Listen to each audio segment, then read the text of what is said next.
13 अगस्त 1972 पाकिस्तान के रावलपिंडी में मौजूद एक कड़ी सुरक्षा वाले प्रिजनर ऑफ वॉर यानी POW कैंप में वो रात इतिहास बनने वाली थी। यही वो कैंप था जहां 1971 के भारत पाकिस्तान युद्ध के बाद भारतीय वायुसेना के 12 पायलटों को बंदी बनाकर रखा गया था। कैंप की सुरक्षा इतनी सख्त थी कि कोई सोच भी नहीं सकता था कि यहां से कोई जिंदा बाहर निकल पाएगा। चारों तरफ ऊंची ऊंची दीवारें, दीवारों के ऊपर काटीले तार, हर जगह हथियारबंद पाकिस्तानी सैनिक। लेकिन इसी नामुमकिन जगह पर 3 ऐसे भारतीय पायलट मौजूद थे जिनके इरादे किसी दीवार, किसी तार और किसी बंदूक से डरने वाले नहीं थे। वो इस जेल से कुछ इस तरह भागे जिसे देख पाकिस्तानियों के होश उड़ गए। इस कहानी की शुरुआत होती है 3 दिसंबर 1971 से, जब भारत और पाकिस्तान के बीच जोरदार युद्ध चल रहा था। जमीन पर भारतीय सेना हर मोर्चे पर पाकिस्तान को पीछे धकेल रही थी, लेकिन आसमान में हालात उतने आसान नहीं थे। पाकिस्तान के जफरवाल शहर के पास बना एक ऊंचा वॉच टावर भारतीय वायुसेना के लिए बड़ी परेशानी बन चुका था।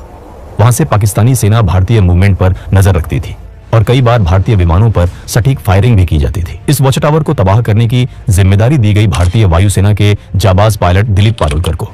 दिलीप पारुलकर अपने साहस, अनुशासन और हिम्मत के लिए जाने जाते थे।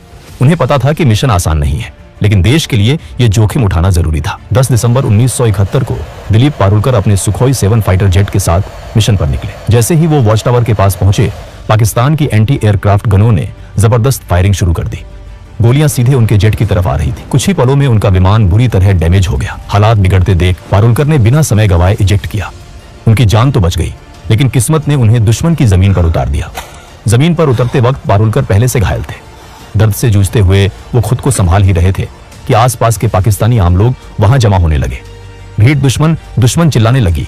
देखते ही देखते लोगों ने उन्हें पीटना शुरू कर दिया। उनका सामान छीन लिया गया। चोट, थकान और मारपीट की वजह से पारुलकर वहीं बेहोश हो गए। अगर थोड़ी भी देर हो जाती तो शायद भीड़ उन्हें जान से मार देती, लेकिन तभी पाकिस्तानी सैनिक वहां पहुंच गए। सैनिकों ने भीड़ को हटाया और कहा, यह जिंदा हमारे ज्यादा काम का है। इस तरह दिलीप पारुलकर को मौत के मुंह से निकालकर हिरासत में ले लिया गया। जब पारुलकर को होश आया तो उन्होंने खुद को एक अंधेरी, तंग और सीलन भरी कोठरी में बंद पाया। सामने एक पाकिस्तानी अधिकारी खड़ा था। उसने कागज और पेंसिल उनकी तरफ बढ़ाए और कहा, आदमपुर एयरबेस का नक्शा बनाओ। आदमपुर एयरबेस भारतीय वायुसेना का एक बेहद अहम ठिकाना था। पारुलकर ने तुरंत मना कर दिया। इसके बाद शुरू हुआ टॉर्चर का सिलसिला। आखिरकार भारी दबाव में आकर पारुलकर ने नक्शा बना दिया।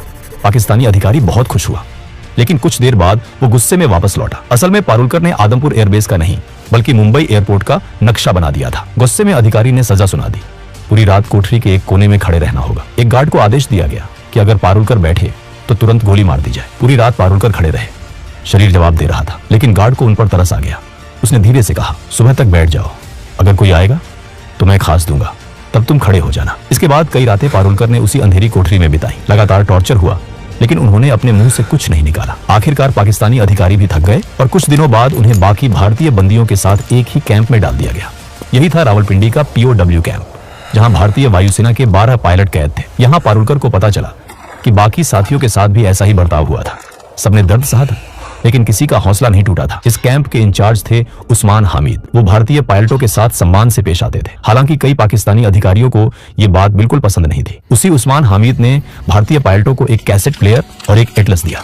शायद उन्हें अंदाजा भी नहीं था कि ये छोटी सी मदद आगे चलकर कितनी बड़ी कहानी लिखेगी। 25 दिसंबर 1971 को कैंप में खबर पहुंची, ढाका में पाकिस्तान ने सरेंडर कर दिया है।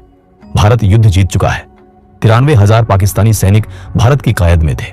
कैंप में खुशी की लहर दौड़ गई। सबको लगा कि अब जल्द ही वो घर लौटेंगे, लेकिन दिलीप पारुलकर का मन कुछ और कह रहा था। उन्हें पता था कि कैदियों की अदला बदली में लंबा वक्त लग सकता है। उन्होंने साथियों से कहा, अगर हम यहाँ बैठे रहे तो शायद सालों लग जाए, क्यों ना हम खुद ही रास्ता निकालें। पहली बार किसी ने उनका साथ नहीं दिया, लेकिन पारुलकर हार मानने वाले नहीं थे। उनके दिमाग में एक बीज पड़ चुका था, आजादी का बीज, और यही बीज आने वाले महीनों में एक ऐसी योजना में बदलने वाला था जो रावलपिंडी की दीवारों को हिला देने वाली थी। 25 दिसंबर 1971 के बाद रावलपिंडी POW कैंप में एक अजीब सी खामोशी फैल गई थी। बाहर की दुनिया में जंग खत्म हो चुकी थी, लेकिन इन 12 भारतीय पायलटों के लिए लड़ाई अभी बाकी थी। सबको उम्मीद थी कि भारत और पाकिस्तान के बीच युद्धबंदियों की अदला बदली जल्द होगी, लेकिन दिन बीतते गए, हफ्ते गुजर गए और कोई ठोस खबर नहीं आई।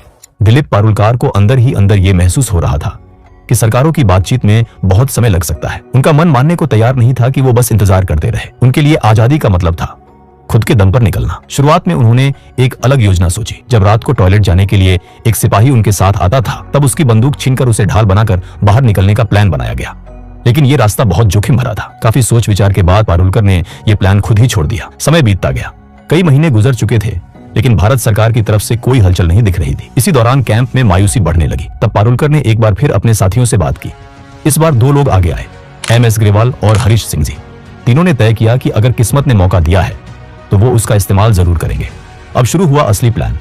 सबसे पहले उन्होंने कैंप के इंचार्ज उस्मान हदीद द्वारा दिए गए एटलस को ध्यान से पढ़ना शुरू किया। रात रात भर वो नक्शे देखते, रास्ते समझते और संभावनाएं तलाशते। प्लान साफ था, जेल से निकलने के बाद सीधे भारत पाकिस्तान बॉर्डर जाना बहुत खतरनाक था, क्योंकि युद्ध के बाद वहां सुरक्षा बेहद सख्त थी। इसलिए उन्होंने तय किया कि वो पहले अफगानिस्तान की तरफ जाएंगे और वहां से किसी तरह भारत पहुंचेंगे।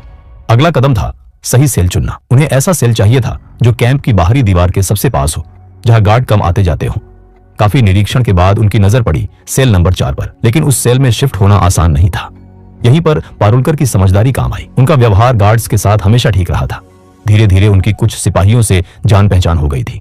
उसी का फायदा उठाकर उन्होंने रिक्वेस्ट डाली और आखिरकार पारुलकर, ग्रेवाल और हरीश सिंह जी को सेल नंबर 4 में शिफ्ट कर दिया गया। इस सेल में पहले से एक और भारतीय पायलट मौजूद थे, विद्याधर शंकर चाटी। चाटी भागने के प्लान में शामिल नहीं होना चाहते थे, लेकिन वो इन तीनों की मदद करने को तैयार थे और यही मदद आगे चलकर बेहद अहम साबित होने वाली थी। अब असली चुनौती थी दीवार में सुरंग बनाना। सेल की दीवार लगभग 18 इंच मोटी थी। बिना किसी औजार के इसे तोड़ना नामुमकिन था, लेकिन किस्मत एक बार फिर उनके साथ थी। किसी तरह उन्होंने एक कैंची और एक स्क्रू ड्राइवर चुरा लिया। हर रात ठीक 12 बजे से 1 बजे तक बेड के नीचे जाकर काम शुरू होता। एक आदमी दीवार कुरेदता, बाकी 3 पहरा देते। दीवार से निकलने वाली मिट्टी और सीमेंट को बेड के नीचे छुपा दिया जाता। सुरक्षा बढ़ाने के लिए उन्होंने सेल के अंदर लगे बल्ब का फ्यूज उड़ा दिया, ताकि गार्ड ठीक से देख ना सके। जेल में बल्ब बदलने की प्रक्रिया लंबी थी और इसका फायदा इन तीनों को मिला। एक रात खतरा बहुत करीब आ गया। एक गार्ड ने बाहर से झांक कर देखा और उसे लगा कि सेल में सिर्फ 3 पायलट हैं, जबकि उस वक्त हरीश सिंह जी बेड के नीचे थे। गार्ड ने आवाज लगाई, लेकिन तीनों ने सोने का नाटक किया। गार्ड भागकर इंचार्ज उस्मान हामिद को बुलाने गया। उसी पल सिंह जी चुपचाप बाहर निकले और लेट गए। जब उस्मान हामिद आए और चारों पायलटों को देखा तो उन्होंने गार्ड को ही डांट दिया। दिन बीतते गए, हफ्ते महीनों में बदल गए। दीवार की ईंटों से सीमेंट निकाला जाता, फिर ईंटों को वैसे ही वापस लगा दिया जाता। बाहर से देखने पर सब सामान्य लगता था। साथ ही उन्होंने भागने के बाद के लिए तैयारी शुरू कर दी। हर कैदी को हर महीने 57 रुपये मिलते थे। इन्हीं पैसों से तीनों ने ड्राई फ्रूट्स, कंडेंस्ड मिल्क और जरूरी सामान इकट्ठा किया। उन्हें पता था कि जेल से बाहर निकलने के बाद जिंदगी और भी कठिन होने वाली है। दिशा जानने के लिए उन्हें कंपास चाहिए था। उन्होंने कैसेट प्लेयर के मैग्नेट और कपड़े सिलने वाली सुई से जुगाड़ू कंपास बनाया। पारुलकर को घर से जो कपड़े मिले थे, उनसे जेल के टेलर को पैसे देकर तीनों के लिए पठानी सूट सिलवाए गए, ताकि बाहर निकलने के बाद वो आम लोगों में घुल मिल सके। धीरे धीरे दीवार का छेद इतना बड़ा हो गया कि एक इंसान उसमें से निकल सके। आखिरी परत, जो कि सिर्फ प्लास्टर था, उसे जानबूझकर छोड़ी गई, ताकि भागने वाली रात उसे आसानी से तोड़ा जा सके। 13 अगस्त 1972 की रात रावलपिंडी POW कैंप के ऊपर काले बादल छाए हुए थे। तेज हवा चल रही थी और थोड़ी ही देर में मूसलाधार बारिश शुरू हो गई। यही वो रात थी जिसका इंतजार दिलीप पारुलकर, MS ग्रेवाल और हरीश सिंह जी महीनों से कर रहे थे। तीनों ने अपने पठानी सूट पहने, ड्राई फ्रूट्स, कंडेंस्ड मिल्क, जुगाड़ से बना कंपास और थोड़े पैसे अपने पास रखे। जाने से पहले उन्होंने अपने साथी विद्याधर शंकर चाटी को गले लगाया। अब आखिरी कदम बाकी था। पारुलकर ने दीवार की आखिरी परत को धीरे धीरे तोड़ा। बारिश की वजह से आवाज बाहर तक नहीं गई। एक एक करके तीनों उस संकरे छेद से बाहर निकल आए। बाहर आकर उन्होंने देखा दीवार के पास ही एक पाकिस्तानी गार्ड चारपाई पर सो रहा था। तीनों सीधे दीवार की तरफ भागे। कुछ कपड़ों को बांधकर उन्होंने रस्सी बनाई, उसे ऊपर फेंका और दीवार के काटिले तारों के पार अटका दिया। पहले पारुलकर, फिर ग्रेवाल और आखिर में हरीश सिंह जी दीवार फांदकर दूसरी तरफ उतर गए। अब वो जेल से बाहर थे, लेकिन असली लड़ाई अब शुरू होने वाली थी। तीनों तेजी से भागते हुए बस स्टैंड पहुंचे। किस्मत उनके साथ थी। उन्हें पेशावर जाने वाली बस मिल गई। पूरी रात सफर करने के बाद सुबह करीब 6 बजे वो पेशावर पहुंच गए। यहाँ सबसे बड़ा खतरा पहचान का था। अगर उनसे कलमा पढ़ने को कहा जाता या मेडिकल चेक होता तो तुरंत पकड़े जाते। इसलिए तीनों ने खुद को क्रिश्चियन बताने का फैसला किया। पेशावर से उन्होंने एक और लोकल बस ली और सुबह करीब 9:30 पर लंडी कोटल पहुंचे। उधर सुबह 11 बजे रावलपिंडी के वॉर कैंप में अचानक हड़कंप मच चुका था। पाकिस्तानी गार्ड्स को पता चल गया था कि तीनों भारतीय पायलट भाग चुके हैं। जब गार्ड्स उनके सेल में पहुंचे और दीवार में बना वो बड़ा सा सुराख देखा तो कुछ पल के लिए सब सन्न रह गए। किसी को यकीन ही नहीं हो रहा था कि इतनी कड़ी सुरक्षा के बावजूद ये नामुमकिन काम हो गया। गार्ड्स गुस्से से तमतमा उठे। उन्हें लगा कि अगर सीनियर अफसरों को सच्चाई पता चली तो सजा उन्हीं को मिलेगी। इसी गुस्से और डर में उन्होंने सोचा कि विद्याधर शंकर चाटी, जिन्होंने इन तीनों की मदद की थी, उन्हें गोली मार दी जाए। फिर सीनियर्स को यह बताया जाए कि चाटी भी भागने की कोशिश कर रहे थे, इसलिए मजबूरी में उन्हें मारना पड़ा। लेकिन सीनियर अफसरों को जल्दी ही साफ जानकारी मिल गई कि असल में कितने कैदी भागे हैं। इसी वजह से गार्ड्स चाटी को मारने की हिम्मत नहीं कर पाए। उधर जेल से दूर निकल चुके तीनों पायलटों के सामने अगली सबसे बड़ी चुनौती खड़ी थी। अब उन्हें अफगानिस्तान में दाखिल होने के लिए तोरखम बॉर्डर पार करना था, जो वहां से सिर्फ 5 किलोमीटर दूर था। दूरी कम थी, लेकिन सबसे बड़ी समस्या यह थी कि उन्हें रास्ता बिल्कुल नहीं पता था। उन्होंने अपने पास मौजूद एटलस में देखा कि तोरखम बॉर्डर के पास एक जगह दिखाई गई थी, लंडी खाना रेलवे स्टेशन। नक्शे के हिसाब से अगर वो वहां पहुंच जाते तो वहीं से होते हुए तोरखम बॉर्डर जाना आसान हो सकता था। लेकिन उन्हें यह नहीं पता था कि यह नक्शा बहुत पुराना था और लंडी खाना रेलवे स्टेशन 1932 में ही बंद हो चुका था। तीनों एक चाय की टपरी पर पहुंचे और वहां खड़े एक आदमी से पूछा, लंडी खाना कैसे जाए? ये सुनते ही आसपास के लोग उन्हें घूरने लगे। तभी एक आदमी आगे आया और सख्त लहजे में पूछा, तुम कौन हो, कहां से आ रहे हो और कहां जा रहे हो? पारुलकर ने जवाब दिया, हम पाकिस्तान एयरफोर्स के अफसर हैं, छुट्टी पर हैं और घूमने जा रहे हैं। दुर्भाग्य से वो आदमी तहसीलदार का क्लर्क था। उसे शक हो गया। उसने कहा, यहाँ इस नाम की कोई जगह नहीं है। भीड़ बढ़ने लगी। उस आदमी ने ताना मारा, तुम तीनों बंगाली हो ना, अफगानिस्तान भाग रहे हो? ग्रेवाल ने हंसते हुए कहा, क्या हम आपको बंगाली लगते हैं? लेकिन शक और गहरा गया। तीनों को पकड़कर तहसीलदार के पास ले जाया गया। वहां भी उन्होंने खुद को पाकिस्तानी एयरफोर्स अफसर बताया, लेकिन तहसीलदार ने भरोसा नहीं किया। आखिरी दाव खेलते हुए पारुलकर ने कहा, हमने अपने वतन के लिए खून पसीना बहाया है, अगर आपको भरोसा नहीं है तो पाकिस्तान एयरफोर्स के एडीसी उस्मान हामिद से बात करवा दीजिए। पारुलकर को लगा था कि इससे वो बच जाएंगे, लेकिन यही बात उनकी सबसे बड़ी गलती बन गई। तहसीलदार ने तुरंत उस्मान हामिद को फोन किया और दिलीप से बात करवाई। दिलीप को बात करनी ही पड़ी। इसी पल उस्मान हामिद को समझ आ गया कि तीनों वही भारतीय पायलट हैं जो रावलपिंडी कैंप से भागे हैं। उस्मान हामिद ने तहसीलदार से फोन पर कहा, ये हमारे लोग हैं, जब तक हमारे सिपाही वहां नहीं पहुंचते इन्हें सुरक्षित रखा जाए। कुछ घंटों बाद पाकिस्तानी सैनिक आए और तीनों को दोबारा रावलपिंडी ले जाया गया। उन्हें 30 दिन की सॉलिटरी कन्फाइनमेंट की सजा दी गई। इसके बाद सभी भारतीय पायलटों को रावलपिंडी से हटाकर फैसलाबाद की जेल भेज दिया गया, जहां 500 से ज्यादा भारतीय POWs रखे गए थे। इसी दौरान भारत और पाकिस्तान के बीच युद्ध बंदियों की अदला बदली पर बातचीत तेज हो गई।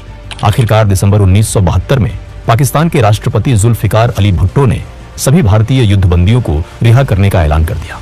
जब ये भारतीय जवान वाघा बॉर्डर से भारत लौटे तो वहां इंसानों का सैलाब उमड़ पड़ा। हजारों लोग तिरंगे लेकर खड़े थे, नारों की गूंज थी, सैनिकों की आंखों में आंसू और चेहरे पर गर्व था। ये कहानी सिर्फ एक जेल से भागने की नहीं थी, ये कहानी थी हौसले की। ये कहानी थी उस जज्बे की जो सलाखों के पीछे भी आजाद रहना जानता है। और रावलपिंडी की वो दीवारें आज भी शायद याद करती होंगी कि कभी 3 भारतीय पायलट उन्हें चकमा देकर निकल गए थे। दोस्तों, अगर वीडियो पसंद आया हो तो वीडियो को एक लाइक जरूर करें और चैनल को भी सब्सक्राइब जरूर करें। हम ऐसे ही वीडियो हर हफ्ते लाते रहेंगे। तब तक के लिए जय हिंद। सो गाइस, आप लोगों ने वीडियो देखा ही होगा कि जो है हम एक कैसे एनिमेटेड तरीके से आपको बताए हैं कि लोग हमारे जो 3 ऑफिसर थे, यानी कि पायलट थे जो आर्मी के, तो पकड़े गए थे, यानी या पकड़े गए थे या गिर गए थे भाई। और काफ़ी सारे ऑफिसर वहाँ थे जब 1971 की वार में, ठीक है। सो गाइस, जब पकड़े जाते हैं तो भाई तब टॉर्चर बहुत करते हैं, बहुत ज़्यादा करते हैं। बाकी हमारे यहाँ की आर्मी सबसे ज़्यादा मजबूत हमारे यहाँ की आर्मी है, कि हमें भी गर्व है और मैं भी ये चाहता हूँ कि मैं भी आर्मी में जाऊँ। लेकिन भाई साहब, मेरे कुछ दाग वगैरह या फिर तो कुछ हाथ पैर में दिक्कत है, इसलिए मैं नहीं जा पा रहा हूँ। बाकी मैं कोशिश कर रहा हूँ और काफ़ी ट्राई कर रहा हूँ। मैं आर्मी को बहुत लाइक करता हूँ। सो गाइस, और इस वीडियो में एक ऐसी इन्फॉर्मेशन दी गई है जो कि एक सच्चाई रियल बेस्ड है, ठीक है।